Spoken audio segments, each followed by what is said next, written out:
Welcome to a special edition of Under the Sisterhood, featuring our Sister of the Year. This is a podcast to celebrate women and all that they do in our world. I'm Elizabeth Elfenbein. Let's get under the hood.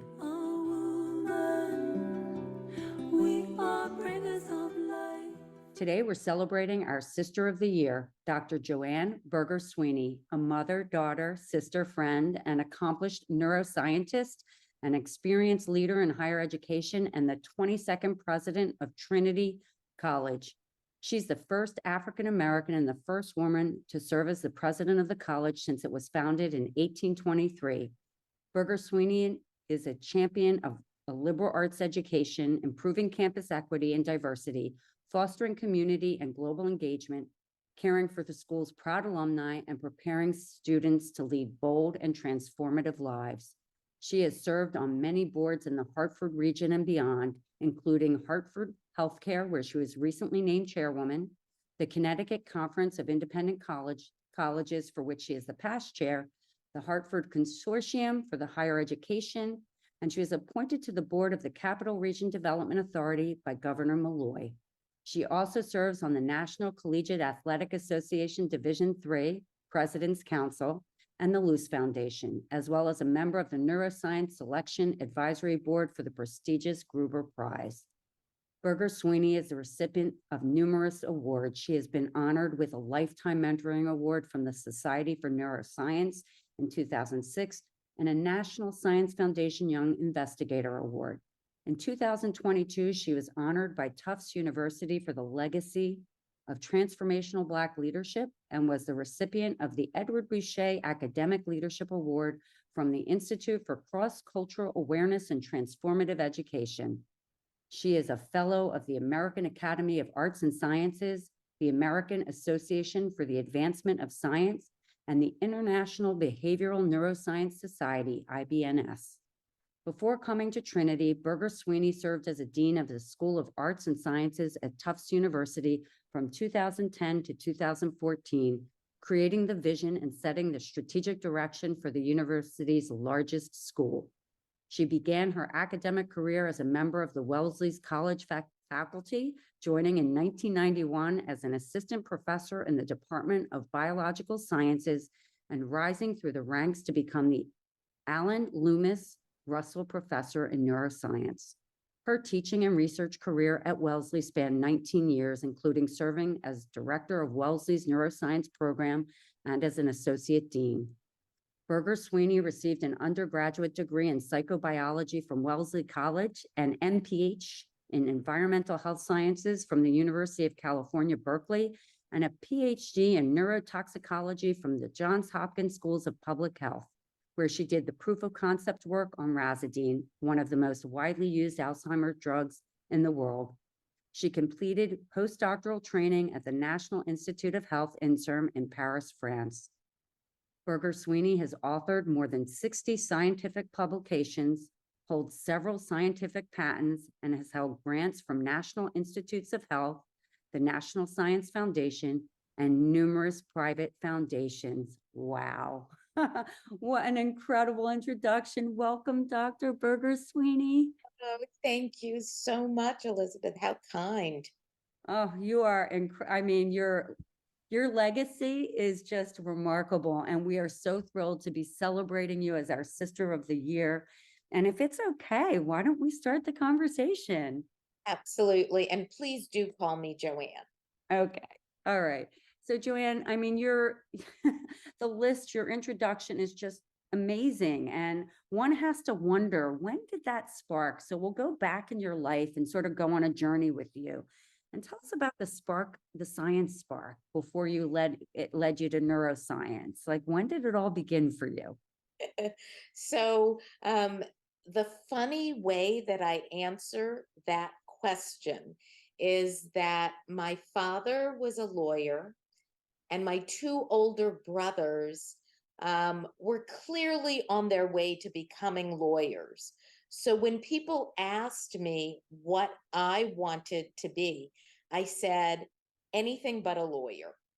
So the first thought in my mind was do something that isn't being a lawyer. But I loved both in elementary school and in junior high school, I did love math and science, but particularly science and biology. I loved doing various kinds of experiments. I just found it really exciting. At the same time, a very big influence for me was my mother. And my mother actually was the executive director of the Girl Scouts in Los Angeles. So she was a professional woman and a leader in her own right. And she would say to me, you know, your physical body and kind of how you feel, she said, I just know the brain has something to do with your state of being and how you feel and how you do things. And so right now, when we think about it, everybody is like, well, of course your mind is related to your stress levels and your GI system and everything. But you have to step back in the early 1970s, late 1960s. People weren't talking like that, but my mother was. And Oh, so I wow. say the seeds of being a neuroscientist who cared about the brain started from my mother saying how important the brain had to be in all of these other functions. So, this combination of loving science and math and this influence of my mother talking about how important the brain was, I think those were the initial seeds that eventually bloomed into my career as a neuroscientist. Oh, I love that. Thank you so much for sharing that. So you go off to Wellesley, and did you initially know you were going to go and become a science major? And the reason why I bring that up, because you stayed at Wellesley. You went to, Right. well, of course you did your multiple degrees, but you went back to Wellesley. So it's sort of like, sometimes that's inspired by something. So what happened there? So, the first thing is, you're right. It's best to start at the beginning. And what were some, that was Dorothy and the Wizard of Oz. And so the question is, kind of why and what I did.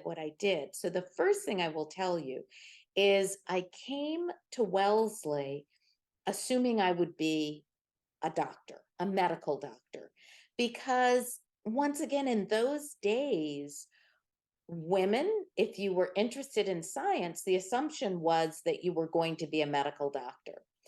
And my first, I believe it was my first biology course, my first semester, my first exam, I got a D on that first exam. And I was like, oh, maybe maybe this isn't what I'm meant to do. um so I had come in sure I wanted to be a scientist, and I think I probably ended up in the wrong biology class. And what I had not understood then was that many of the people that I was in classes with at Wellesley had done high school courses where they'd used the same biology book.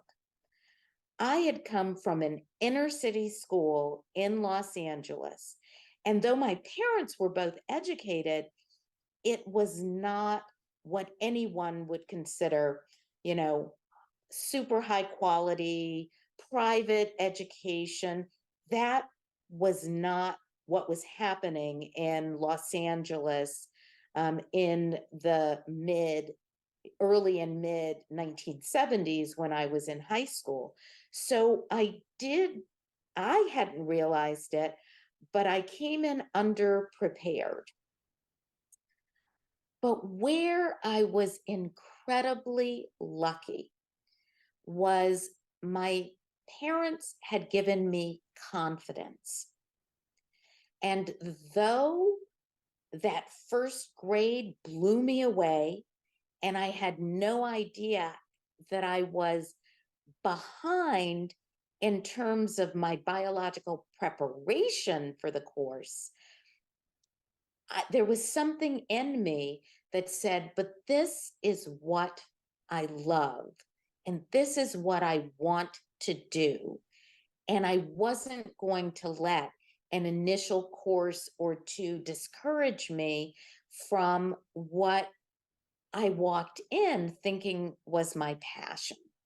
So I know that was a very long-winded answer, but people have to understand it's not a straight trajectory, or it wasn't that everything I did worked out well and I was an A student from the beginning. I wasn't, but I was persistent, and my family had taught me to have confidence in my ability, even when faced with, some negative evidence. And boy, if I could transfer that knowledge to other people, I mean, it took me probably at least 10 years to realize that I didn't do well in those early courses because I didn't have the same high school preparation. It had nothing to do with innate intelligence or ability. I just had gone to a high school that had not prepared me as well. But Wellesley gave me the opportunity to, try and keep moving forward, even though those initial grades that first year were not perfect. And the other thing that I will share with you is that, quite tragically, my mother died in my first semester freshman year of college of Oh, an aneurysm at oh, the age of 46. oh, Came out of nowhere. No one, could have expected it. I'm now born and raised in Los Angeles. I'm now on the East Coast. Once again, it wasn't a time when people just flew back and forth all the time. And, so I get this news. I started in September, my college career, actually at the age of 16. In November, I get a call to go back home. And when I arrived home, my father had to share with me that, she had had an aneurysm. She was in the hospital, but they were just waiting for me to arrive there, to say goodbye. So, mm, I had quite a tragic, first year. And so I don't know, were some of those grades based on, you know, so actually, not having the best preparation in high school. Clearly, I was going through a lot emotionally, but at the same time, my mother had raised me and constantly said, you're going to do great things. You can do anything you want, Joanne. And so I had that little voice in my ear, even despite this tragedy and, difficult circumstances. So wow. long-winded. No, first of all, thank you for sharing. And I think that's really important. And it's a wonderful message for people out there who are going to be listening to this conversation. And for a few reasons. A, addressing adversity. What you didn't say at the very beginning was you started Wellesley at 16. Of course, you're not going to be prepared at 16 to go into a biology class that might have been AP for seniors, Right. at a local school. But I think what was really interesting that you said was being given the confidence, because that confidence gave you the ability to almost put that bad grade, that bad start behind you and keep soldiering forward. So for whatever reason, and then to hear, and I'm so sorry about your mother, I can't even imagine freshman year being across the country and experiencing both a new environment, different than what you grew up in, and going through that, the trauma of classes and not having, you're probably a crackerjack student back in, but again, you were 16. And I think that's important to highlight. The other thing I want to say was the word resilience, like for whatever that had to have been core in you, because you were resilient enough to just keep moving forward. So, I think that that's a great message for even parents, for us all to say, you know what, really our ability to convey and let our children know that they're capable of anything that they put their hearts and dreams and effort to, that they can accomplish. So that's wonderful. So you leave Wellesley, you're moving on with your life. You have, you go out, so you go back to California, right? To Berkeley. Right, And then- exactly. now that must have So I been go back to UC Berkeley immediately after I finished my undergraduate degree and worked on a master's in public health and environmental health sciences. Now, maybe one part that I skipped was I told you that I started college thinking I was going to be a medical doctor. And it was, I like to say to people, somewhere around my late sophomore, early junior year, that I recognized I didn't love to be around sick people. That wasn't my motivation, and that what intrigued me was the science part of it. And, when you are a 14 or 15-year-old growing up in Los Angeles, I mean, who thinks about being a PhD level scientist? I mean, that just wasn't in the cards, or wasn't in the realm of possibility and what I thought about. But when I realized that it wasn't, it was the science and inquiry that was motivating me. It wasn't patient care that was motivating me. I realized I didn't want to be a medical doctor. And so I stopped taking, I think I'd finished all the technical pre-med requirements, but I never applied to medical school because I realized I wanted to do something different. And so I thought, well, maybe it's public health. And so I did a master's in public health. And, in my master's program, I could have taken two different routes: the science route, which was environmental health science, or the health policy route within the master's of public health degree. And I thought about it a lot and decided, like, which of the two do I want to do? And I think something in me said that policy sounds way too much like law. And remember, I was going to be anything but a lawyer. And so I ended up doing the environmental science route and got my master's and focused in environmental health environmental health sciences, with a specialty in wastewater management and wastewater quality and wastewater toxicology, which toxicology are the poisons that you find in water or in foods. It's really the study of poisons, and it is a parallel to pharmacology, which is the study of drugs. And what we like to say in toxicology is any substance in the wrong amount can be a poison. You could drink too much water and actually drown your organs, even though we all think of water as being very good. So the difference between a drug that has a positive effect and one that is a toxin is generally the amount.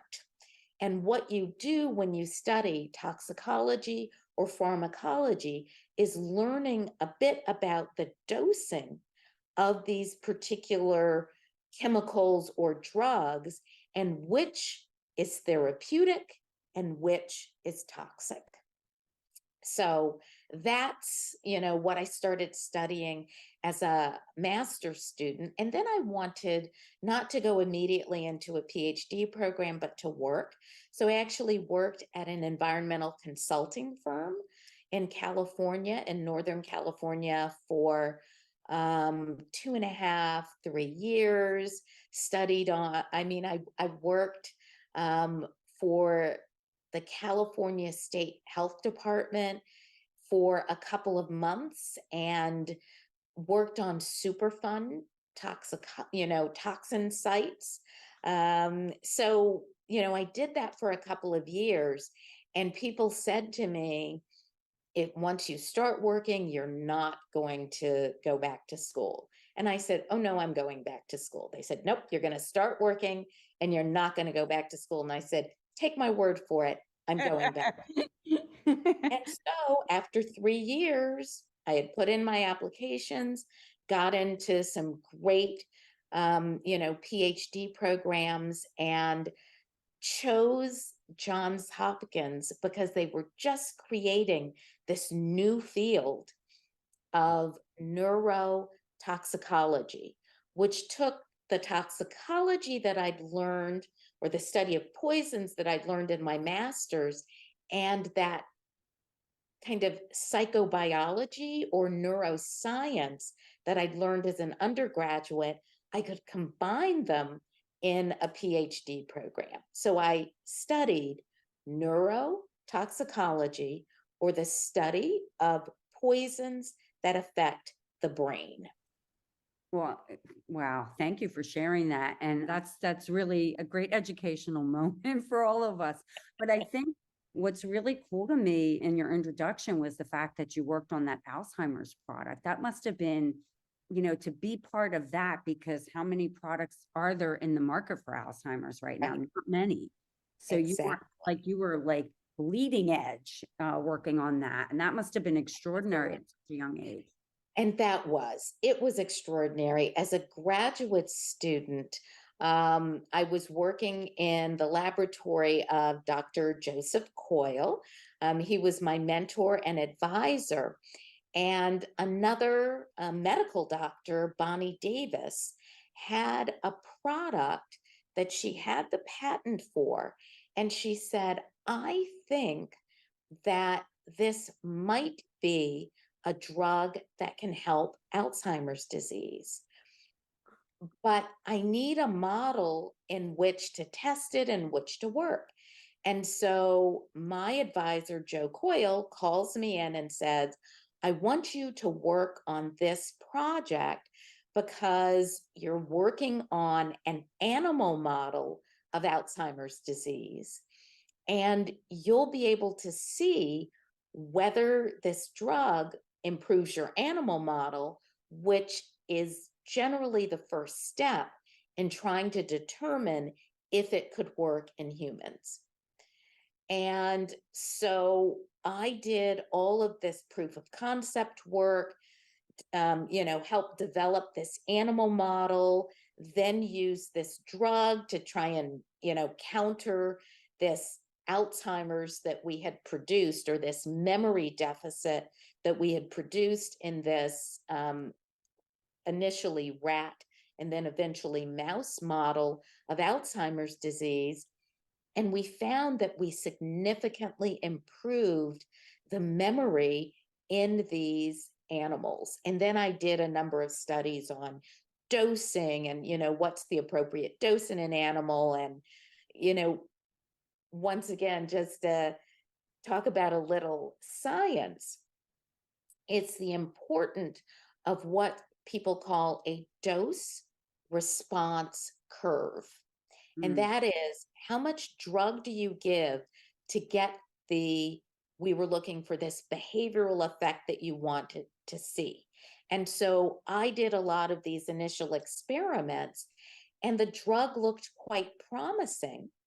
And so after I finished my PhD, had written several papers on the drug, It then was, picked up by a smaller company that was bought out by a larger company and a larger company. And I think it eventually was Johnson and Johnson that developed it all the way to human use.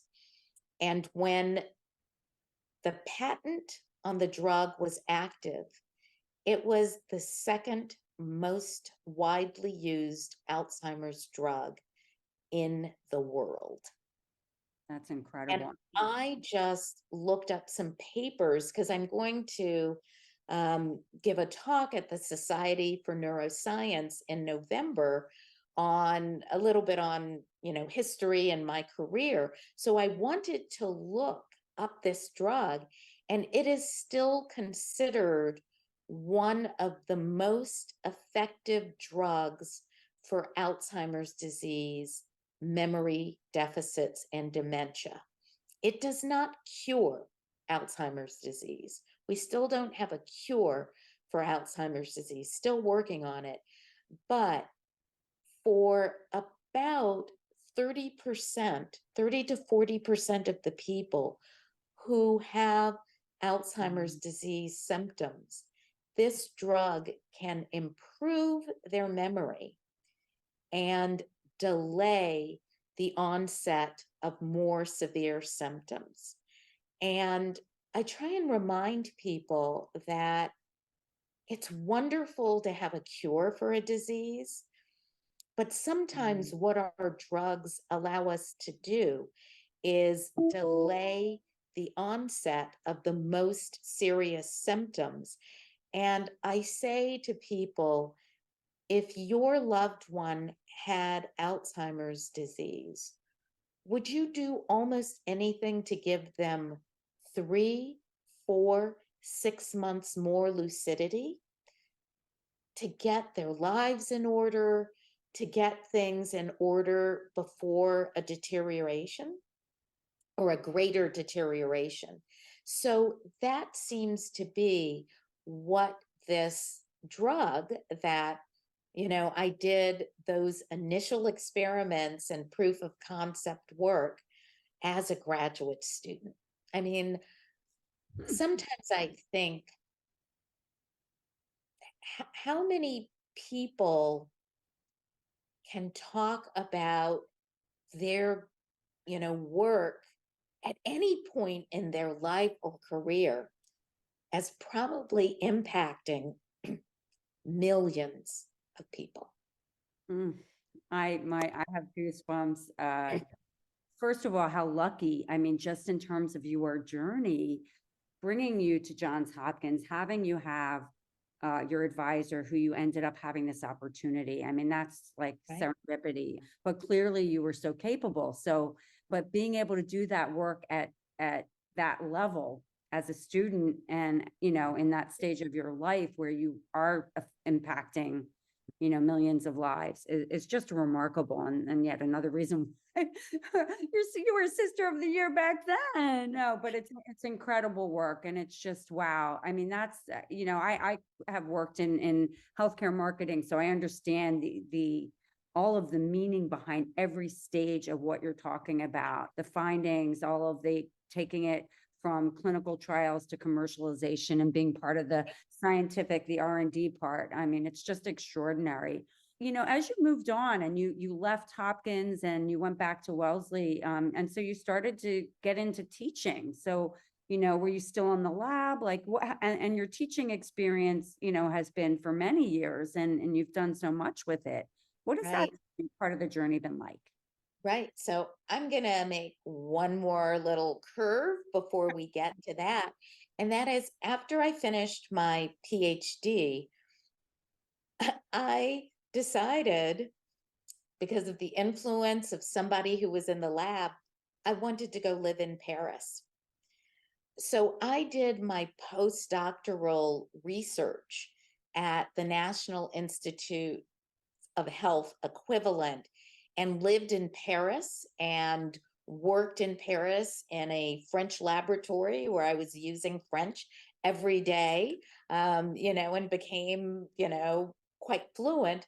But I tell people, like, why, why Paris? I mean, because I saw the musical American in Paris, and it's like, yep, I want to be there. So I was just so fortunate. Um, kind of, maybe I should say that when I finished high school, the summer before I went to college, I was an AFS student in Malaysia. So I lived with a Malay family. And maybe that's when I was kind of bitten by the international bug and this love of, travel. And I didn't do any time away when I was at college. I didn't do a year abroad. I said to myself, I came from California and went to the East Coast. That's basically like going to a foreign country. So I didn't do, any study abroad there. I traveled a little bit while I was a student, but never did a semester abroad. But, I remind people that after I finished my PhD, I wanted to go to Paris. We had a postdoc in the laboratory at Hopkins from Paris. And she said, "Oh, you should come to Paris." And I said, "Oh, you're right." And so, it's a reminder that maybe as driven as I have been in terms of career, I also thought there are opportunities to live in other countries and, do other things. And so I think um, all of these things contribute. It was my sense of adventure, my sense of wanting to try something new, my ability to throw myself into a new situation. All of those things were really key to how I approach science and probably how I've approached my administrative career. So it's all intertwined, but it was from Paris and doing a postdoc there that I saw this job opening in Science Magazine for a position at Wellesley College. And if you would have told me when I left Wellesley that I would ever come back, I would have said, absolutely not. I do not believe I stepped foot on campus between the time I left as an undergraduate and writing this letter of inquiry to this job that I saw at Wellesley College. But one thing that I noticed when I was at Hopkins is, when you were in the research community there, everything was about the research and research community. And at one point, I remember somebody needing my help and having, hour and a half conversation with them. Got in the elevator with them. They didn't need my help anymore. And, didn't even say hello. And I said, that's not the kind of environment that I want to work in full time. And at that point, I remember in the elevator saying, maybe what I'd like to do is spend my career at a liberal arts institution, like where I was an undergraduate, where it felt like a community and where, yes, you could do high quality research, but also, you could do something else. And I will never forget when I had the opportunity to come from Paris and be interviewed at Wellesley College. And I will say, at the same time, at a major research university, at an Ivy League institution. And I walked into Wellesley. I didn't remember really any of these professors. It wasn't that I had a relationship with them, but sitting at the interview, they were talking about their scientific papers and their kids. And they were just going back and forth about what felt like a whole life. And I realized that I had job offers, I think, from virtually every place I interviewed. A, a drug company, I could have gone, in a career in a drug company. And there was something about Wellesley College and that interview and the people that I spoke to. And I said, 10 years from now, which of these people would I most like to emulate?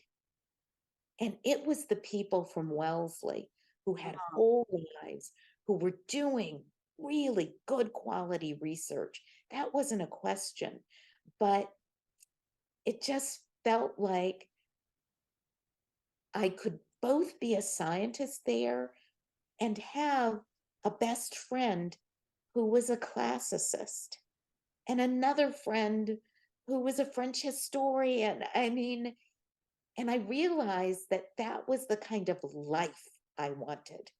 Not that as much as I loved science, it never could be everything to me. Well, it totally makes sense. I've been thinking a lot about coming into this conversation, and it seems to me, and we talked about this when I spoke to you last, was that in order to do what you're doing today, and I don't want to leapfrog, but I do want to make the association of the left and right brain, and the fact that you're into art and science. It's you're a scientist, but it's the art of life and so it seems like, just hearing you say that, I mean, that's just, by the way, it's wonderful to know that at that age. And then, like, to know when you're in an interview that you're meeting with these people and you leaned into your feeling, like, these are people I can see myself with for a long time, because you spent nearly 20 years at Exactly. I spent 19 years. And one thing I do want to remind people who talk about left and right brain, our brains communicate constantly back and forth. Well, I'm not saying that they don't communicate. I'm just saying that I'm just saying. So I don't talk about left and right brain because they're so They're interconnected. intertwined, but I think But I thank do you for that. try, Okay. but I do try and lean into, um, you know,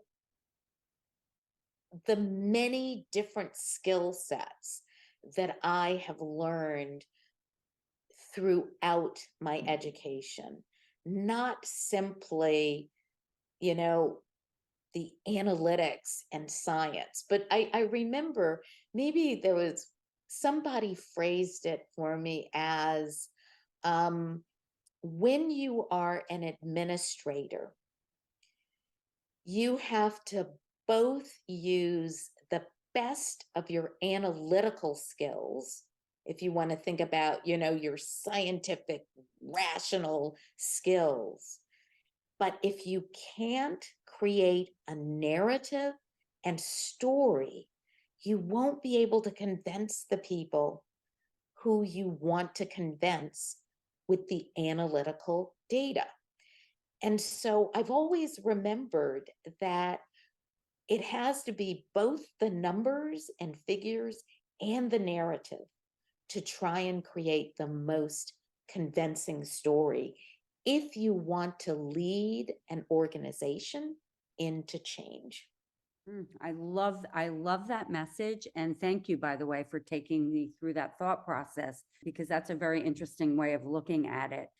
So you've been teaching, you left after 20 years, you went to nearly 20 years, 19 years to Tufts, you continued. And the journey, I'm just kind of curious because I have some other questions. I want to move along in the journey, but your tenure there, so you're feeling these things. I love the use of the figuring out the story. You can have all the science, the data, the analytics, but if you can't tell a compelling story, you won't convince anybody. So where did that bring you? So you went to Tufts, you went to running sort of the largest school. What was that experience like? And was that like a milestone in your coming to where you are today? Like, what was that experience sort of like? One of the things that I say is I was at Wellesley College for 19 years. I went through the faculty ranks. I was an administrator there. I worked under a truly superb president, Diana Chapman Walsh. And I asked myself a question, and that was, do I really like administration because it's been so good at Wellesley? And I thought Wellesley was a very well-run institution.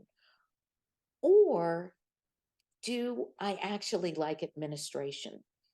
So I decided to try on the administration hat.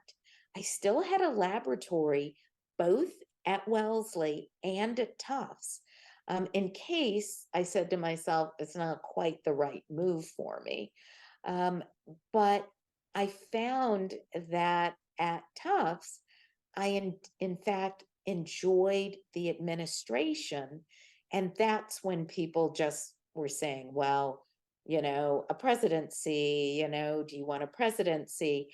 And I once again had to think about, do I want to go to a large research university because Tufts is a research university, or do I want to go back to a liberal arts institution?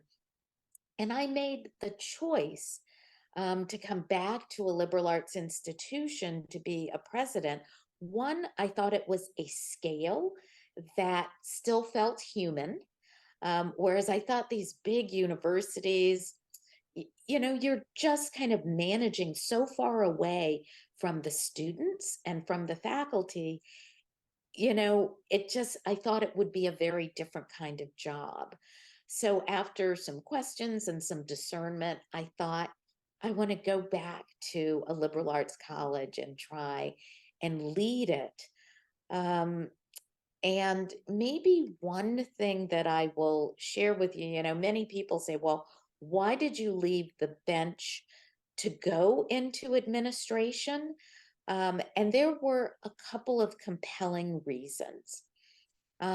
One, as an African American female, as a Black woman, I realized I saw very, very few Black students in my classes in neuroscience. And administration was a way that I knew I would be able to influence more students, more students of all colors, and not the more isolated people that I saw in science. That was one reason. A second reason that perhaps was equally important for me is that science for me was so satisfying and so much fun. It is one of those things that I think I could do without people paying me. It was fun. But there was a small part of me that thought it was so much fun. It was almost selfish. It was almost selfishly fun. It was so good. And I thought administration was a way for me to share my skills with more people. It was almost that administration was me giving back. And it almost felt like science was me taking, because it was so much. I mean, I just enjoyed it so much and it was so fulfilling that, but administration is very much about giving back, educating people, helping them have transformative lives. And maybe I will leave you with something that my dissertation advisor, Joe Coyle, said to me when I was thinking about moving from a faculty position into an administrative position. And he said, you know, because he had done some administration as well as patient care, as well as research and all kinds of things. And he said, Joanne, if you choose to go into administration, your satisfaction will come more from seeing other people succeed.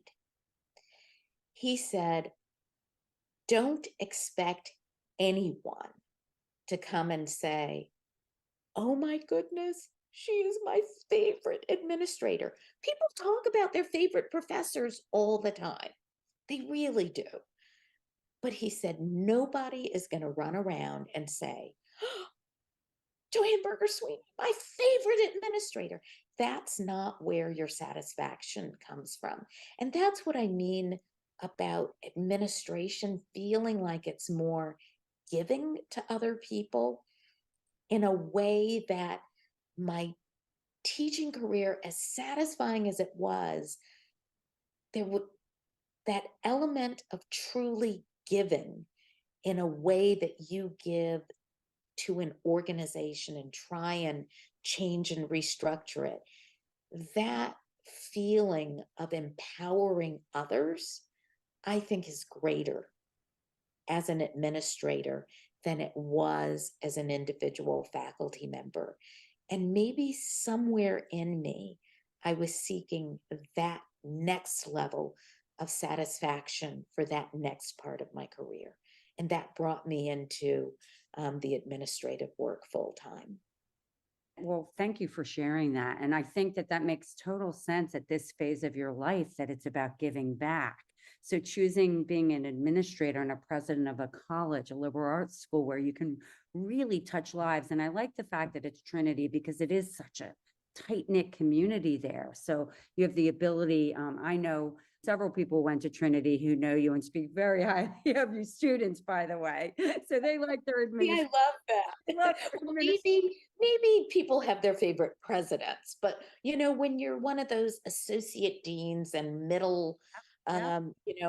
middle management administrators, people really don't, talk about their favorite. Maybe when you get to be president, you get a little bit of the glory again, the glory and responsibility.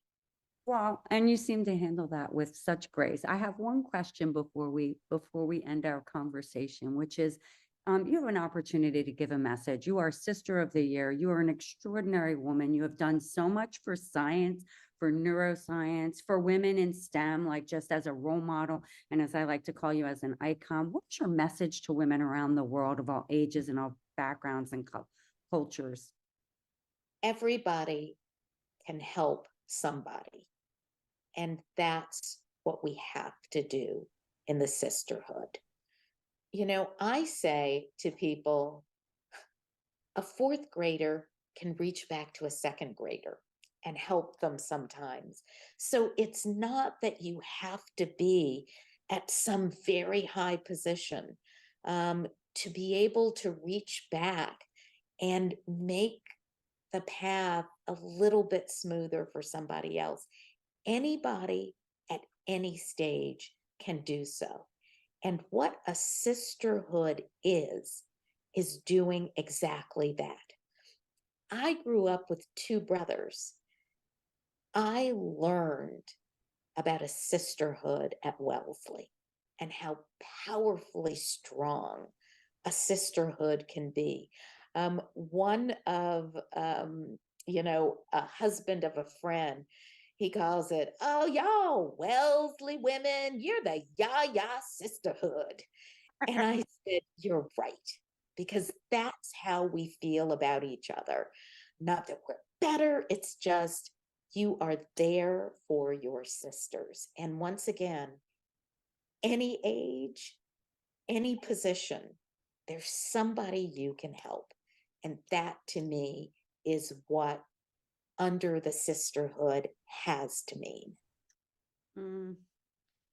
I'm like sitting here, I'm near in tears. I love that. Thank you so much, Dr. Berger-Sweeney, Joanne, and our Sister of the Year. Thank you for being you and for sharing your story. And I'm just so honored to have this experience and be able to celebrate you.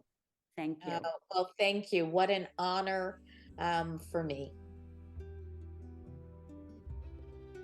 Thanks for listening to Under the Sisterhood. If you haven't already, please give us a quick rating and review on Apple or Spotify. And make sure to follow us on Instagram, Facebook, and Twitter so you can hear from more amazing women. This podcast is created and hosted by Under the Sisterhood LLC and Elizabeth Elfenbein, produced by Elizabeth Elfenbein and Zach Slaff, and edited by Zach Slaff. The music is by Ayla Schaefer, her song Rose.